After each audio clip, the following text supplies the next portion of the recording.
Hello and very warm welcome to Universal Group of Institutions. I'm Nitika Dukal, Science and Tech faculty, and today I've come up with a very important topic. This is one of the favorite topics of the examiner and is very commonly asked in UPSC, KS examination and other government examination. I'm talking about the rural upliftment through science and technology. How is science and tech helping in the rural upliftment? Now, why is this even an important question? We know that right now a major population still stays in the rural areas. Hence, to know about the rural upliftment through science and tech is indispensable. But before I get into the topic, there is a small announcement.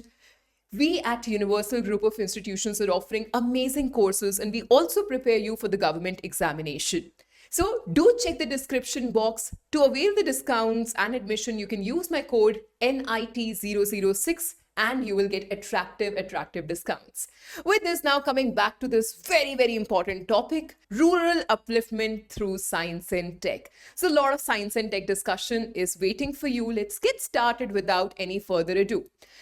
Why is rural upliftment important? Number one. So, like I said, major population is still staying in the rural areas. Around 65% of the population is still in the rural areas. The next is the economic disparity. The rural areas contribute less to GDP compared to the urban areas. We know that the major contribution in GDP is coming from the cities like Bengaluru, Mumbai, Hyderabad, Delhi. But when it comes to the rural areas, we can change this population who is currently a liability to a workforce, which is a great asset. Now, the next one is the science and tech. The role of the science and tech, the need of the science and tech to bridge these gaps and to provide best healthcare services, education and livelihoods in the rural areas. And the last is the schemes that we need to now enter into. We need to understand what all is government doing for the rural upliftment and how is science and tech supporting the government, helping the government in bridging this gap. So let's get started. You can see Digital India is one of the government policies which is very important. So if there is a question that comes in your examination about the rural upliftment via science and tech, you have to mention about Digital India. Digital India, what it all has, let's just talk about that. It was launched in 2015 and the objective was to transform India into a digitally empowered society and knowledge economy by ensuring internet access, e-governance and digital literacy. So there are many schemes which are under Digital India that we need to understand. All right. So let's get started. The key initiatives here are BharatNet to provide high-speed broadband to rural areas. This can help in a lot of problems.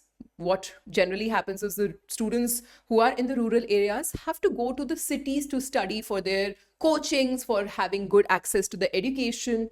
But thanks to internet, now they can be at their homes and study online. Then the second one, DigiLocker. This is again something that all of us should be using by now. DigiLocker is a very safe locker for your documents. So you do not have to carry all your documents all the time. This is government accepted. So you can have your license, your Aadhaar card, your passport, your mark sheets, your class 10 mark sheet, your class 12 mark sheet, all in one place, all at one locker which is there in your mobile phone. DigiLocker, digital locker it is. Next is eKranti, delivering government services online, e-health, e-education, e-agriculture. So government is helping the people by availing all these platforms through eKranti, where students, if they want to study, they can access. If there is a farmer who wants to know about agriculture, can also access. And if there is some telemedicine that you require, you don't have to travel to a city. You can just do a telephonic conversation or a video call and get the medicines and the prescriptions for yourself. Then the next one is Umang app. This is the unified mobile app for government services, different services that the government is providing all at one place, Umang app. The other one, Common Service Center, CSCs, digital chaos in villages for e-governance and banking. So digital chaos is nothing but you can think of it as the small shop. Okay, now going ahead, the sixth one is the rural BPO scheme. What is this? Rural BPO scheme is encouraging IT jobs in villages. Now, this is crucial. You can generate income from the rural areas and make the workforce like I said, an asset for the country. Going ahead, let's do a deep dive into now BharatNet. BharatNet was expanded under Digital India, though it was launched in 2011. But it got expanded with Digital India in 2015. The objective was to provide broadband connectivity to all 2.5 lakh gram panchayats, the rural local bodies. So the key features are the optical fiber network across villages, internet access for schools, healthcare centers, and rural businesses, and enables Wi-Fi hotspots in villages for affordable internet access. This has been done in quite many places, but yeah, the work is still left to be done in a lot of rural areas still. Now we'll talk about the Pradhan Mantri Gram Sadak Yojana, PM-GSY. This was launched in 2000. Now you would think that how is science and tech even a part of this particular Pradhan Mantri Gram Sadak Yojana? Why are we even talking about that? Now, it was very interesting when I was reading about it that how science and tech is even rooted in such basic schemes where we are talking about road connectivity, making use of the technology. What technology am I talking about? The green technology. Now, this is also science and tech, and I'll call science and tech now as SNT in short, okay? So green technology, making use of the plastic roads. Now, this is amazing. The plastic waste, is so much. You can just mix the plastic waste with asphalt. Asphalt is nothing but bitumen, something that that we use the higher hydrocarbons in making the roads. So we can just add these plastic, and you can see that this will also help in reducing these waste that comes from the plastic. And second is this very interesting technology of the cold mix technology, where you don't have to even heat the asphalt. What you can do is you can just take the asphalt at the ambient temperature conditions, normal temperature conditions. And these technologies is nothing but science and tech, the use of science and tech. So that is the main reason for me to bring this particular Pradhan Mantri Gram Sadak Yojana, where again there is a use of science and tech. Now going ahead, we have Pradhan Mantri Kisan Samman Nidhi, which we call as PM-KISAN.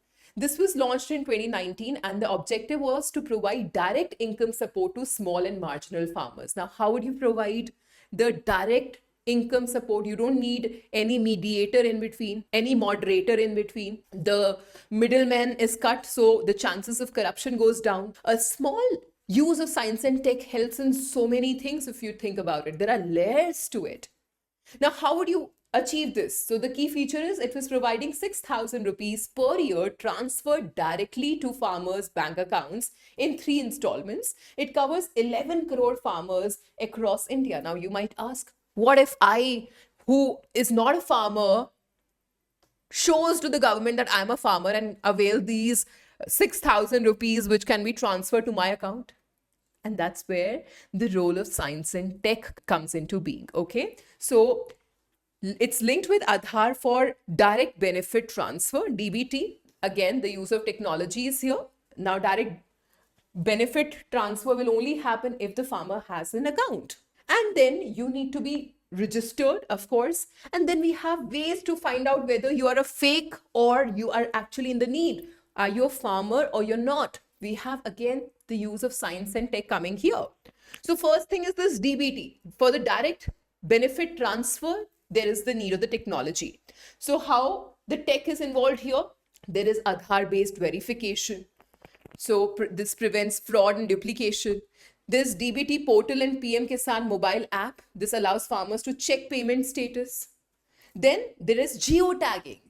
So geotagging of the beneficiaries, ensuring funds reach genuine farmers. It is not reaching somebody who is not in the need. You need to have a land, you need to show, and that can be verified through the technology. And then again, there is big data which is helping us. There's artificial intelligence and big data for farmers identification. The tech driven here is AI driven beneficiary verification. So we will verify thanks to the technology. This verification is easy for us. Again, this will curtail all the fraudulent cases. The fraud will go down, right? This identifies the genuine farmers. Then there is satellite-based land mapping. This cross-verifies the land holding size. Whether what you are claiming on paper, is it actually true?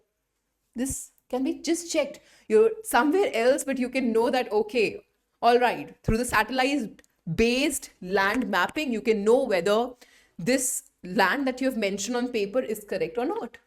That's the brilliant use of technology. Then big data analytics, this predicts impact and trends of PM-KISAN funds. Okay, so this is amazing how science and tech is involved in different layers and can help in so much of the upliftment. Going ahead, let's just talk about now the ENA, the National Agriculture Market, NAM, National Agriculture Market. This was launched in 2016, and the objective was to create unified online platform for selling agricultural products at fair prices. So this is again a very great help for the farmers. It again takes away the middlemen. It again takes away the corruption. If middlemen is gone, you can understand a lot of corruption can be curtailed, can be curbed. So the key features here are farmers can sell crops directly to the buyers across India. It removes the middlemen, ensuring better prices for the farmers. Digital payments for transparency and quick transaction. Again, you can see for this, we require a great tech support, right? Okay, next, rural electrification schemes. Again, this is the moment electrification comes, of course, there is a role of science and tech. And the work is going on. You can check on my videos. You can go to the KS playlist and check on the videos that I've created on the renewable resources. And in depth, I have mentioned the different types of the power plants that are coming up and that are already there. Okay, so rural electrification schemes like Saubhagya scheme, which was launched in 2017. The aim was 100% rural household electrification. The focus on solar energy and microgrids for remote villages, and more than 2.8 crore households electrified. So again, here there's a direct science and tech involved. For the rural areas to receive electricity, you need to have a good amount of electricity that has to be generated. So for that, again, there's a requirement of the science and tech. Now going ahead, we have Deen Dayal Upadhyay Gram Jyoti Yojana. Under this rural electrification scheme, this DDUGJY, Gram Jyoti Yojana, it is for the strengthening power supply in villages and separate electricity feeders for the agriculture and domestic use. So that will ensure that the work, the professional work is going smoothly and the domestic household things are also running smoothly. All right. So there are two parts to the rural electrification scheme. One is the Deen Dayal Upadhyay Gram Jyoti Yojana, and the other one that we have just discussed, the Saubhagya scheme. So Saubhagya scheme is about the 100% rural household electrification, which focuses on the solar energy. So all these two schemes, and there are many more, that deals with the rural electrification. Going ahead now, you have Jal Jeevan Mission to provide tap water to every rural household by 2024. Of course, the work is still pending. We could not provide the tap water to every rural household so far till now. Now this mission, Jal Jeevan Mission, this was launched in 2019 and the work is still going on. It talks about Har Ghar Jal. Har Ghar Jal. Har Ghar Jal means every household should have water supply. Water conservation and rainwater harvesting and digital monitoring of water quality. Again, for both of which you require technology. The science and technology is helpful in maintaining the water quality and in digital monitoring of the water quality, that it's not very hard water or non-potable water, water with high TDS value, high total dissolved solids that can't be consumed or that might cause problems to the human system. So we have again the science and tech taking care, the digital methods taking care of the water quality as well. Now, here is a very important sub-part to now our discussion, since we are talking about KS mains examination. So in KS mains examination, you should write specific answers as well that will give you more marks. Since these are subjective question papers, you always should write first the central schemes, which are for all the states, which is centrally sponsored, and then you should come to the specific state sponsored schemes as well. So let's just talk about now some state sponsored schemes and state sponsored policies for Karnataka. All right. So science and tech in Karnataka rural development. Here comes the first one. Karnataka State Rural Livelihood Promotion Society, KSRLP. LPS, called in short Sanjeevani. So this objective of Sanjeevani is to enhance the livelihoods of rural poor by promoting self-employment and skill development. Maybe the skill developments can be of various vocational training that can happen. So the science and tech integration here is the digital platforms that we're using, the digital tools that we are using for the self-help groups management and monitoring, and e-learning modules. Online training is being provided, again, for which you require good connectivity, good network, good internet, and then you should know how to access. The person who is availing this should know how to access the internet. Just providing internet is not enough. The literacy of using the internet is also important. Also, when we are talking about the use of science and tech in relation to Karnataka, Vriddhi scheme is very important. Vriddhi scheme is to provide financial assistance to women entrepreneurs in Karnataka.